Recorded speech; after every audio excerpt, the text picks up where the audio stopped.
This is Campus News, reporting the top stories from colleges and universities. Next on Campus News. Hear why doing the right thing landed one college student in the spotlight. 2 track athletes are tossing themselves into NDSU history. See why getting hooked on hookah isn't always a healthy alternative. But first, students speak up about the growing crisis in Ukraine. Good morning and welcome to Campus News. I'm Jessica Gulseth. And I'm Brian Ashburn. Tensions in Eastern Europe are fueling debate on one area college campus. Students and community members packed a conference room at Concordia College for a panel discussion about Russia's invasion of Crimea. Reporter Brianne Lensmeyer was there and joined us in the studio with more. Brianne? Nationally, Americans are split on how big a role the United States should play in the conflict abroad. Locally, the Fargo-Moorhead community came together on Concordia's campus to hear citizens voice their opinions on what they feel is happening in their home country. More than 100 people listened to a Concordia professor and 3 members of the community give a presentation about what they believe is happening in Ukraine and how it is affecting not only the citizens there, but people around the world. Professor Oksana Bayun explained how the situation originated and how it is being portrayed in the media. I hope that there is this clear message that this is a crisis in the world similar to a Cold War crisis. Students listened and took notes as one panelist said he wants Ukraine to control their own destiny. While the panelists offered the view from a Ukrainian perspective, one professor who is from Russia wanted the audience to hear the other side of the story. I came to this panel and I thought that I would listen different opinions, but unfortunately all 4 panelists presented or supported and presented points of views of Western Ukraine. While the speakers may disagree on how things started in Ukraine, they could agree on one thing: that it is important to have these discussions on campuses and for students to be informed. I hope that they felt that these events are important not only for Ukraine as a country, but they are important in the world. For one student, he believed this discussion was a step in the right direction for students becoming more informed on world issues. You can only get so much from reading the news, but you can't read everything. And so if you talk about this stuff, you're going to get different perspectives. Adamson said that students are going to be the ones making decisions soon and need to know what is happening around the world. Brianne Lensmeyer, Campus News. The North Dakota University system is investigating a breach of one of their servers. The server contained the names, social security numbers, and other information of more than 290,000 current and former students, as well as more than 780 faculty and staff members. That includes high schoolers who have recently applied to these colleges and tri-college students. The technology branch of NDUS says the attack came from a place outside of the United States. The server was used as a launching pad to attack other computers and systems through phishing emails. NDUS has hired the Center for Internet Security, Multi-State Information, and Analysis Center to investigate. They confirmed that attackers did not export any of the personal information. Students were informed about the attacks through email. Some students say they are concerned, others don't think it's something to worry about. To get something like that hacked and to have the possibility of getting some of your information stolen is kind of scary, especially because the school asks you for everything. You have to give them everything about yourself. Even the most secure networks like Target got hacked into, so I think it's inevitable that things get out, but I trust in people enough that maybe they won't use my information. NDUS is offering identity protection services to students and faculty for the next 12 months at no cost. Last month, we told you about how MSU Moorhead administrators were working to overcome an $8 million budget deficit. As of March 1st, 10 departments have merged together to create 4 new ones. Additionally, 3 full-time professors have been let go, but will remain at MSU through the 2014-2015 school year. 17 fixed-term adjunct faculty members will not be returning next school year, and 21 full-time professors have taken contract buyouts, while another 5 have chosen retirement. I caught up with one of the professors affected by the changes to get a faculty perspective. Professor Mike Ruth has been teaching at MSUM for nearly 30 years. The school's recent budget concern has him finishing his career as a graphic communications professor sooner than expected. 30 years ago when you were 62, you were old, and you retired, you know, and now 62 is just opening another door. At the age of 62, Ruth has made the tough decision to retire. I am not looking forward to Wednesday of final week. That's going to be tough for me. When Professor Ruth leaves MSUM, not only will he be leaving his career as a professor, but 28 years of influencing students as well. Mike always wants you to go above and beyond. He'll always say that if you do what he tells you to do, you'll get a C. If you do a little bit extra, you get the B, but if you go above and beyond, you'll get that A. Senior Caleb Fugelberg says Ruth is a tough teacher, but he inspires him to think for himself. He's like, here's the project, here are the tools, now what can you do with it? And he kind of puts the ball in your court and makes you think, okay, what can I do with this? How can I make this into something great? You know, the whole year's been kind of emotional that way, because I've been here, you know, this has been my life for 28 years. Administrators say these changes will save $2.6 million by the end of the 2016 year. MSUM graduate student enrollment has skyrocketed this year with an increase of twice the number of students. 87 students enrolled this year, increasing the total number of graduate students at MSUM to 500. The increase is due to the addition of programs in business, healthcare and nursing administration, and accounting and finance. Part of it is just very seriously wanting to offer a quality program at an affordable price. And one thing I would say about the programs here is that they are quality and that they are affordable. The program has online, on-campus, and hybrid class options for grad students who often work full-time jobs while attending school. The word cancer is not typically associated with celebrations, but at the University of Jamestown, students and staff are celebrating life and fighting against cancer. Reporter Jocelyn Horsdowski takes us to the Relay for Life event. I've been relaying since I can remember, since I was a little girl. In the middle of the night at the University of Jamestown, college students are raising their voice. We want this to be the last century that there is cancer. Dancing. And honoring those who are battling cancer or who have already won the fight. I'm a cancer survivor. At Relay for Life. Relay for Life is American Cancer Society's event that's held to promote cancer awareness. And for the University of Jamestown community, the event is hitting home. I never in a million years could have thought that I would ever be a survivor. College sophomore Andrea Breno was rushed to the hospital with a ruptured appendix when she was a junior in high school. It was then that the doctors discovered that she also had a cancerous tumor. Precautionary surgery, they removed half of my colon to prevent any further spreading. And since that day, March 18th, 2011, I've been cancer-free. Cancer has no rules or boundaries when it comes to who it has impacted. I was 11 years old when my stepdad was diagnosed. I have a sister who is a cancer survivor. I'm out here supporting my aunt who is affected with leukemia. And anyone can take action to support those going through cancer. I think the most important thing is to just be positive for them and just remind them that it doesn't have to define your life. It doesn't have to define who you are. Relay for Life continues to place hope in the lives of many and also fuels a fire to finish the fight against cancer.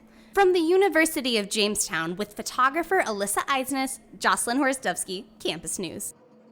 The University of Jamestown Relay for Life raised more than $4,000 to benefit cancer research. Last weekend, the Fargo Film Festival brought in crowds from all over the world. There was one person who attended that was more than just your average moviegoer. Nationally known film critic Roger Moore made a guest appearance at a Q&A session for MSUM's Cinema, Arts, and Digital Technologies Department. Moore is a film critic and entertainment reporter for McClatchy Tribune News Service. He attended Radford University and worked in public broadcasting before switching to newspaper and attending grad school at the University of North Dakota. Students had a chance to pick his brain on subjects like how he became a nationally known film critic and why he is so passionate about his career. Seeing all those movies. You lose yourself for a couple hours a day. Every time you sit through a movie, you're taken, if the movie works, you're going to see, you're part of ancient Greece, or you're a part of a great love story. You're an observer, a close observer to a great love story, or you're this historical figure facing some of the great decisions of his or her life. Moore also gave advice on how to start a career in film. He encouraged students to start their own blogs and network at film festivals. An NDSU professor has been helping students learn chemistry for almost 20 years. without pay. Melvin Morris retired 19 years ago, but comes in daily from 1 to 3:30 to help freshman students with their chemistry. Students say he is one of the most cherished faculty members in the chemistry department. Morris says he could not resist what North Dakota had to offer when he took his initial teaching position at NDSU. Oh, I just like the winters here. Somebody told me there was lots of snow and it was real cold, and I said, gee, that's where I gotta go. Morris says as long as he is able to, he will continue spending his free time teaching. Everyone is familiar with two genders, male and female. Now Facebook is offering more than 50 gender options for users to choose from. Reporter Arista Serrano talked with students about the change and whether it was a beneficial addition. Asking people to name more than two genders may be a little difficult. But Facebook recently released a new feature where you can select either male, female, or custom as a gender and choose from over 50 new options, including two-spirit, pangender, and androgynous. I think it is important because I think it's not fair to have to say, like to have to choose whether you're a male or you're a female. I think it's good that people have more choices in general. Although many agree with Facebook's decision, others have a different opinion. I feel like you should have male, female, and what you identify is what you identify. It's either you're female or male. You have to be one. It's only male and female. I don't see there are any other genders. Well, I mean, some people are transgenders, but maybe that could have been the only option, male, female, or transgender. While many find themselves agreeing or disagreeing with the issue, for a few MSUM students, this marks a personal victory. Well, I already have customized my gender on there. I think it's awesome. Well, I think it's really great for visibility for people who don't identify as women or men. I feel like I act in both masculine and feminine traditional norms. So I decided that I think that genderqueer really fits me better than defining myself as a woman. I don't identify as a male or a female, or really any gender in that area. I just choose to cut gender out of my identity. Whether someone identifies themselves as genderqueer or agendered, Facebook will have a spot open for anyone, regardless of what others may think. Arista Serrano, Campus News. Facebook also changed its privacy settings to let users control who can see their custom gender. While some students dream of being in a warmer place over the winter months, a Yale student is the polar opposite. He headed south.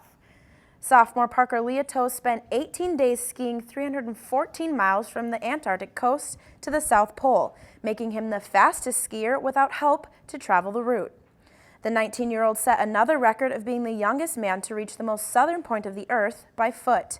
Leotos' goal for his trip was to gather scientific data and conduct research to better understand climate change on our planet. Looking for a new way to exercise and get ready for the summer? MSU Moorhead is taking fitness to new heights with their rock climbing club. The MSUM Rock Climbing Club meets 5 days a week, providing challenges to all climbers. But it isn't all hard work and strenuous exercise. They find plenty of time to play games like horse and follow the leader. I mean, it's open to everybody on campus, so that brings a lot of students in to try this great sport. And we've had a lot of people come in to the wall to do level 1, and then they move on to level 2, and then they move up to level 3, and they find out why we have such a passion for climbing. This is the second year of the Rock Climbing Club. All skill levels are welcome. Going green is a common term among college students these days. Reporter Macy Eglin shows us one group at MSU Moorhead that is going above and beyond to make their campus more sustainable. So I think it's a new culture that's starting on campus. These students are going green. I think it kind of speaks volumes just about our student population, and it's not specifically just these recyclers, because there's plenty of people on campus that want to live sustainably. Brian Peck and Dylan Hilton are part of the Student Recycling Services, a group devoted to making MSUM a green campus. Every semester since 2003, students pay a green fee, and now with the addition of a new leader, that fee is making a difference. Over the years, the green fee was collected, but there were a lot of ideas for making us greener, but there wasn't somebody to really pull all the ideas together and make something happen with them. And that's when they decided to use the green fee to hire a sustainability coordinator. These students, along with about 20 others, collect the recycling in every building across campus, and that's just the beginning. We've also got some plans for some renewable energy on campus. We are done with the campus sustainability assessment, where we've gone through the campus with a fine-tooth comb and looked at pretty much every single angle of sustainability on campus. And the nice thing about that is it gives us an idea of where we are, and it also kind of provides a roadmap going forward. Herbst says the group has around 50 projects they're working on at any given time, There's never a dull moment in campus sustainability. and that the most important thing about sustainability is constantly improving. Maintaining the status quo is failure. For these students, it's more than just choosing to recycle. It's about improving an entire college campus, one can at a time. Macy Egland, Campus News. Those efforts to recycle and conserve energy on campus are paying off. The Sustainability Tracking Assessment Rating System recently awarded MSUM silver status. Coordinator Joe Hertz and Physical Plant Manager Jeff Goebel addressed faculty and students to highlight the sustainability efforts that earned MSUM their STARS Award. From new recycling receptacles to adjusted temperatures in unoccupied rooms, MSUM has decreased their carbon footprint by 20% in the last 4 years. Herbst said he's very proud of the steps MSUM has already taken. Silver is a great place to be. I think it really speaks to the dedication that MSUM has given to sustainability, and it's nice to be recognized for it. Herbst hopes MSUM will continue their green strides and is excited to see where the university will go in the future. A team of researchers from the University of Minnesota have come up with a cheaper and quicker way to test for non-transmissible diseases like cancer and cardiovascular disease. It includes an injection and a urine test on a biomarker with a paper strip on it. The injection contains a substance that runs through the body and helps detect the tumors and clots. It is then released into the urine. The biomarker strips contain lines of different antibodies along the strip. If any of those lines become visible after the urine test, it is positive for a tumor or clot. This test will be cheaper by minimizing the amount of doctors needed to test the patient to just one. Some students are now puffing out hookah smoke in their free time. Hookah is a type of water pipe used to smoke flavored tobacco. Reporter Nora Almoran shows us how hookah smoking is not as healthy as some might think. For many students, hookah is a doorway into relaxation, socialization, and flavor. Or like socially just hanging out, having a good time. Pyromaniac Smoke Shop is a place dedicated to hookah smoking. You have to be over 18 and you have to bring your ID. Then we just like to have a nice relaxed environment. We do try to be very respectful and try to work with the customers as much and make everyone happy.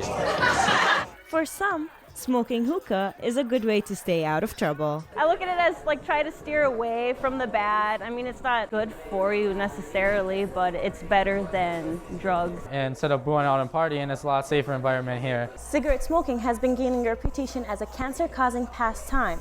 However, hookah is also growing largely into the stigma. I think what people need to understand that smoking hookah is not any less dangerous health-wise than smoking tobacco. And sometimes it's even actually worse. The mouthpieces, if you're in a communal, they're probably not as sterilized as you would like them to be.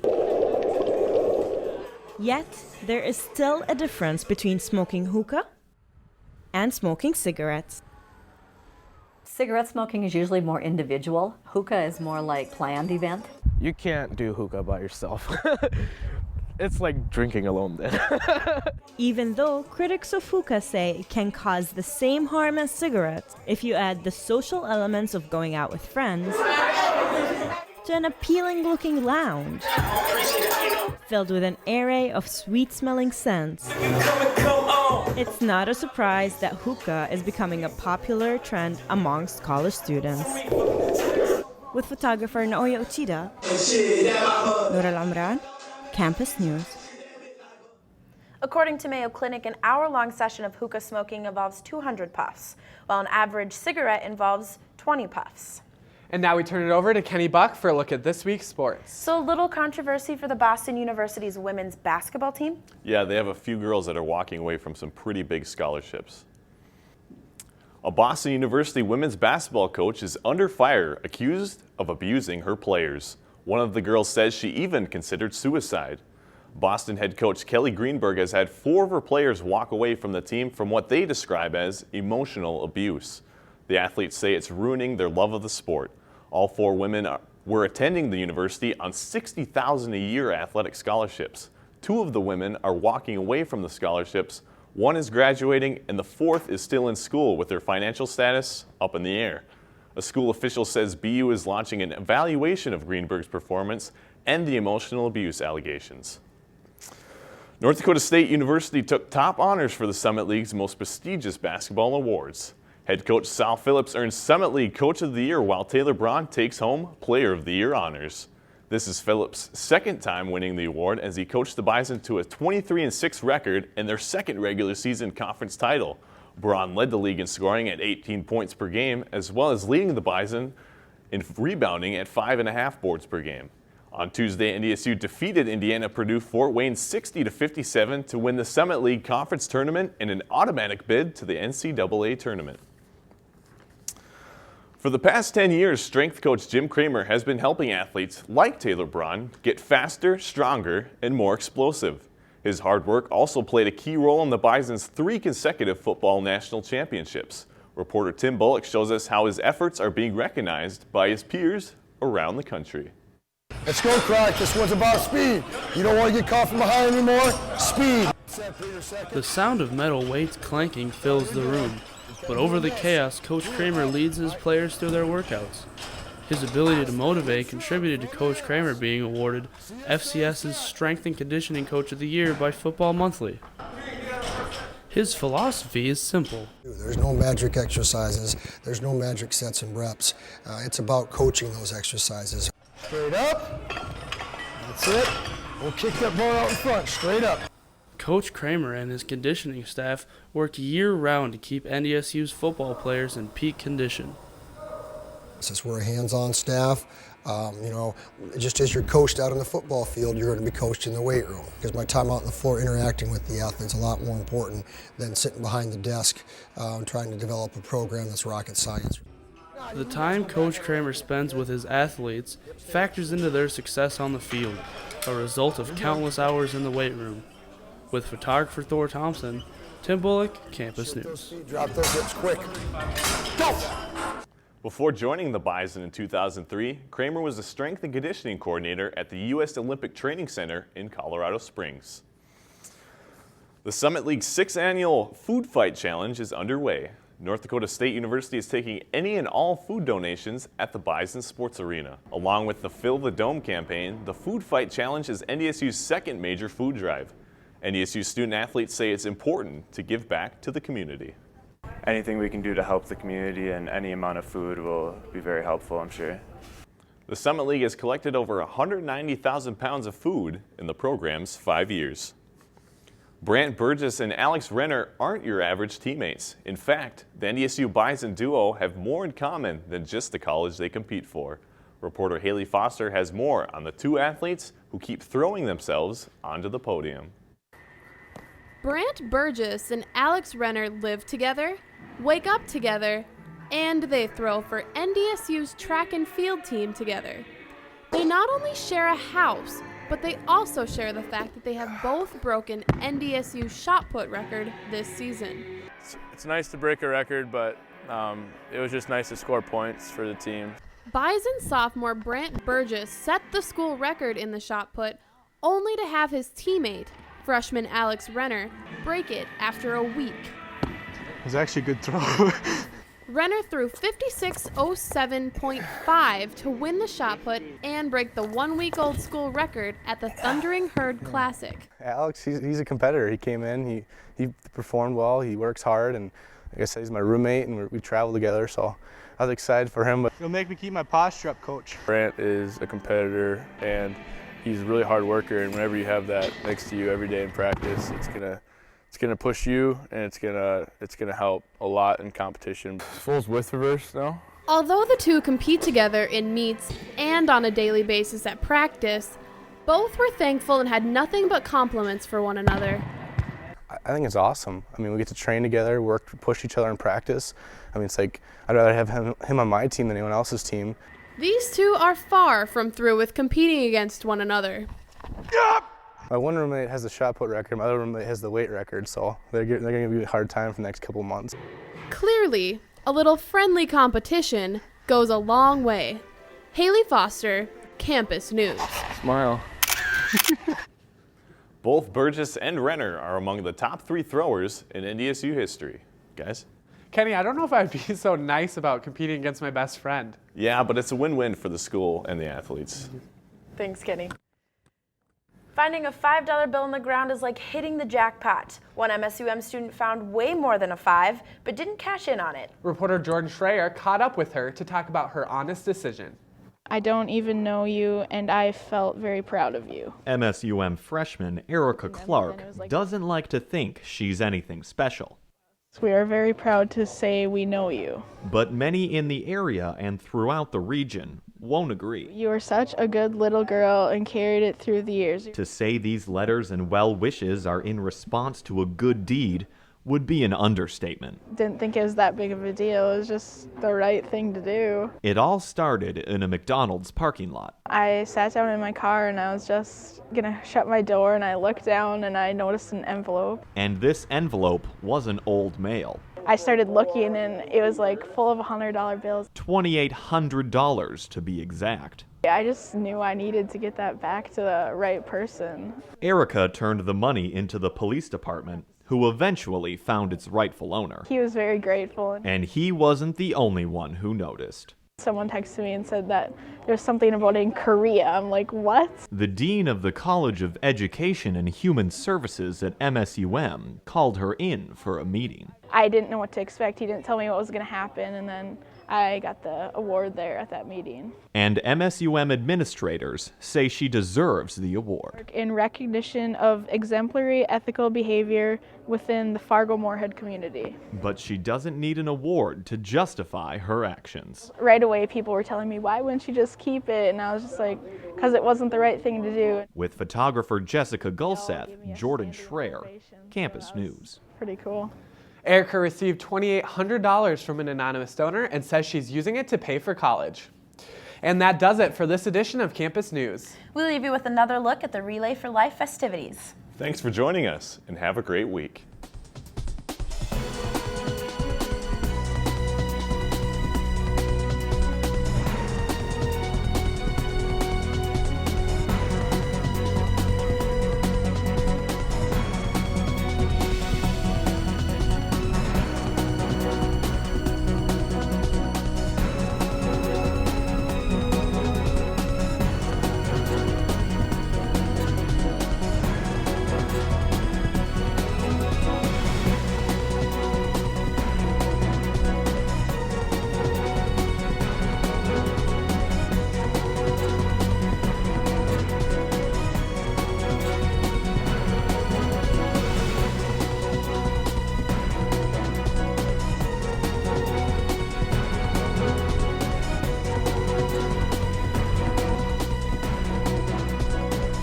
Campus News is produced by the Television News Workshop in the Department of Mass Communications at Minnesota State University Moorhead in cooperation with Prairie Public Television.